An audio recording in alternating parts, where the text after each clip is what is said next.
কই বসেছে তো এই জায়গাটার নাম দিয়েছি আমরা প্রেমতলা। তো সবারই প্রেম হয়, আমার বন্ধুর প্রেম হয় না। নিয়ে আসলাম প্রেমতলায়, সবাই এখানে জোড়ায় জোড়ায় ঘুরতে আসেন, তবে আমার বন্ধুই সিঙ্গেল আসেন, সাথে আমাকে আজকে নিয়ে যাচ্ছেন। তবে আসেন, দেখা করি, চা খাই, গল্প করি, প্রেম হলে হোক, না হলে না হোক। করে চার বিলটা আপনি দিয়ে দেবেন, চার বিলটা আপনি দিয়ে যাবেন। ধন্যবাদ। আচ্ছা বন্ধু, এই প্রেমতলা সম্পর্কে আমাকে একটু জানাতে পারবা? তুমি তো এটার আশপাশ দিয়ে প্রতিনিয়ত ঘোরাঘুরি করো গার্লফ্রেন্ডের জন্য, আমাকে একটু শেয়ার করো। অবশ্যই বলা যাবে না কেন, অবশ্যই যাইবেন।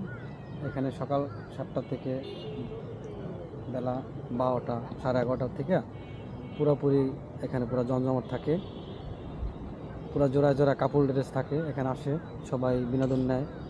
আর আমরা দেখে খালি আফসোস করি যে আল্লাহ কবে যে আমাদের এরকম একটা জোড়া হবে। কিন্তু হবে কোনো এক সময়, হয়তো সময় লাগবে আমাদের, হয়তো আমার জুটি এখনও পাই নেই, আর আমাকেও সে এখনও পায় নাই।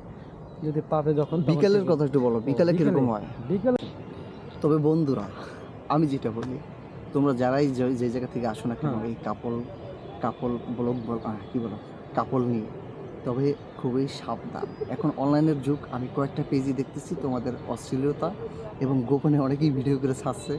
আমি চিন্তা করি এটা যদি তোমাদের বাবা মায়ের কাছে যে পৌঁছায় সেটা কেমন হবে, বা তোমার কোনো গার্জিয়ান বা তোমার কোনো ভাই বোন দেখলে সেটা কেমন লাগে। তবে যাই যা বলো, এখানে এসে এই খোলা ওপেন জায়গায় এরকম কিছু করো না, যাতে করে তোমাদের বাবা মা এবং তোমাদের সকলের হেনস্থা হতে হয়। তবে এখন এই মুহূর্তে বিদায় নিচ্ছি প্রেমতলা থেকে। ভালো থাকবেন সকলেই। লেক প্রেমতলা।